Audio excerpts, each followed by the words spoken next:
Are you kidding me?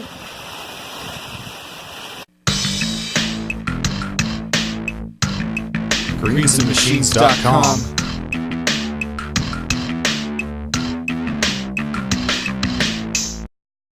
For the last brew day in the condo I was living in, I got my buddy to pitch in to help me brew up an Alt Bier. The style of Alt Bier is a copper-colored brew characterized by using a lot of Munich malt and a top-fermenting yeast strain. These recipes are adapted from old-style German beers from the Westphalia region. I was inspired to try out this style after doing my tastings of the Trader Joe's beers the previous weeks. After finding a recipe and setting a date, it was time to buy some grain. The forecast had rain listed for the morning and cloudy skies in the afternoon the days prior leading up to our brew day, so we felt in the clear for starting brewing later in the afternoon. Our opinions changed pretty fast when we were buying grain, though. Man, we're supposed to be brewing today, aren't we? When we were buying grain, it started hailing. There was lots of hail. Our homebrew shop has a corrugated metal roof, so the sound of the hail hitting the roof was deafening.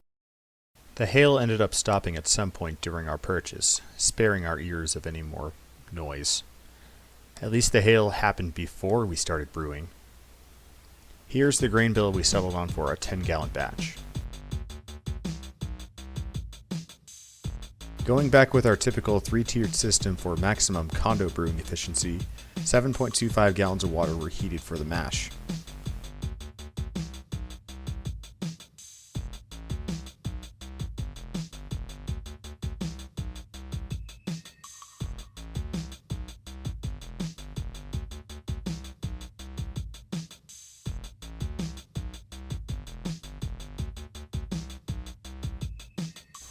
Following heating the water, the grains were added into the mash tun. You will see we did not hesitate to get these grains in.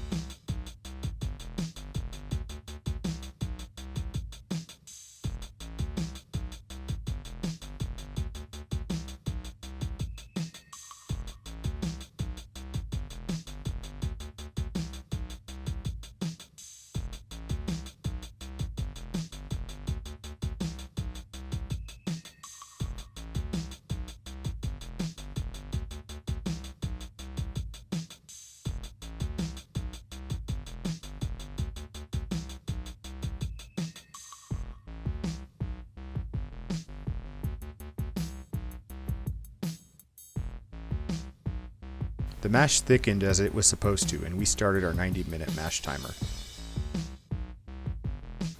The temperature of the mash started at 150 degrees and dropped to 143 degrees during that time. We expected this beer to come out with similar mouthfeel as our Dunkelweizen.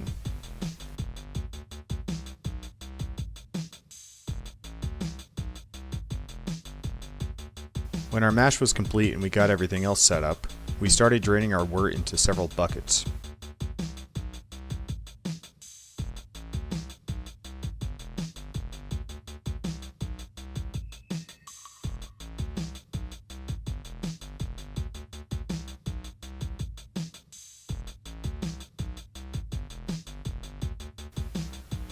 After throwing some sparge water on top and letting that drain too, we collected all of that wort.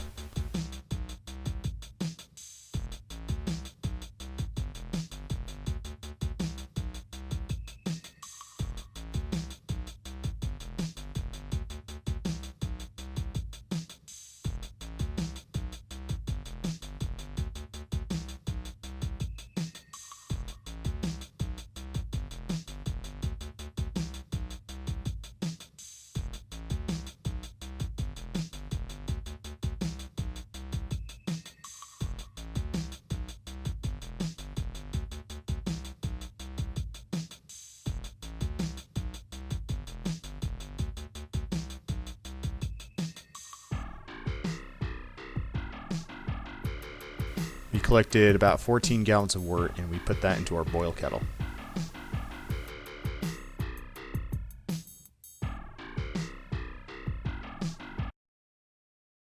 Now, as we started adding our wort to our boil kettle, we noticed the clouds in the sky getting a bit darker.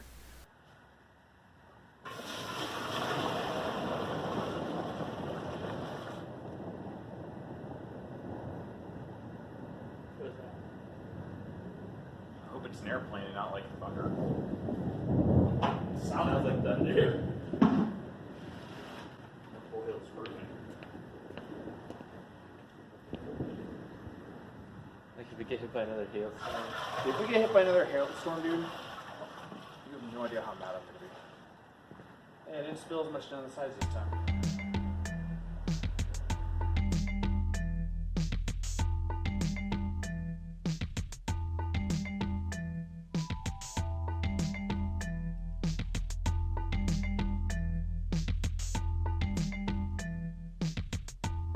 We did have a feeling that it could rain, so we improvised a little cover for our kettle to make sure that steam could get out but rain would not get in. We used my brewing spoon and 2 of the lids from our mash kettles to make this happen. Although at this stage, water entering the boil kettle wouldn't be the worst thing in the world because we'd just boil off the excess water anyway. This scares me. Yeah, now it's raining a bit.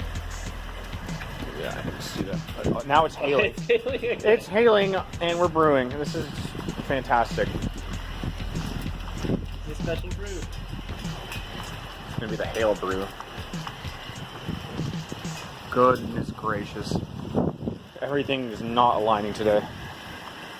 Hey, wow, what do you know? It actually started hailing. You can see the hail on top. It's hailing. There are ice particles. The kettle had just reached 80 degrees when the hail started coming down. Surprise! But do you know what? Our rain cover actually worked. No hail or water was getting into our batch. So this is hail again. Yeah, it's hailing, and we're trying to make beer. Goodness gracious. And following the hail, we got some more rain, and it was coming down really hard. I'm so glad we thought of that way to block that from getting into the beer.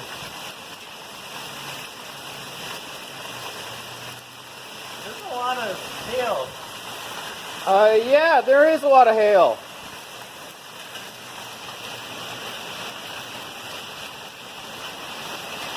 Well, you know, after today we can say, hey, we brewed during a hailstorm. Are you kidding me?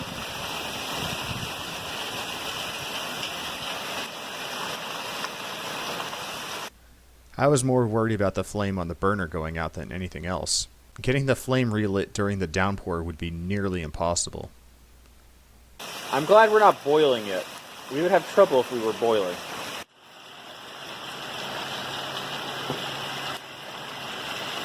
How are we doing? We're almost to 80 somehow. We're not hot enough. We need to get hotter. We need to evaporate. And you make this rain go away. The rain and the hail eventually did pass, and with some manipulation of the burner, we got the boil going. There was a ton of steam coming off of this kettle. Although the rain stopped, it was a little bit windy still, so twice during our boil the flame went out. We let the boil go for 90 minutes instead of a 60-minute boil due to the flame outs. Relighting the burner with the giant kettle above it was no fun at all. Thank goodness though that the rain and hail stopped before we started cooling down our batch.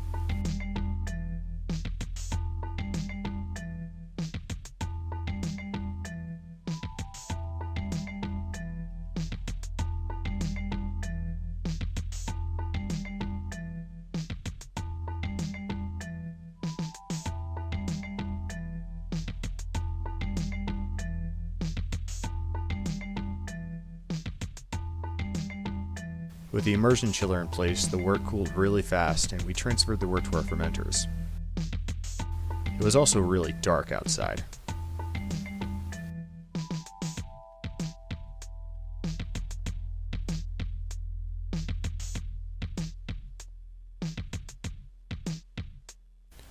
We got about 11.5 gallons of wort out of this boil, so I guess our calculations for mash water and whatnot were a little off. Or maybe the flame outs caused not enough water to boil off. In any case, we threw US-05 as our yeast into our fermenters and the beer started fermenting. Our original gravity was 1.050, which was slightly lower than I hoped for this kind of beer. It should finish up at 4 to 5% ABV depending on how much of the caramel malt flavor ends up remaining. So I'll let this one ferment for about a week, and before I move I'm going to transfer it to secondary, meaning a keg, or bottle off what I can before I move out, as that'll be easier to transport than 2 giant buckets worth of beer. Until next time.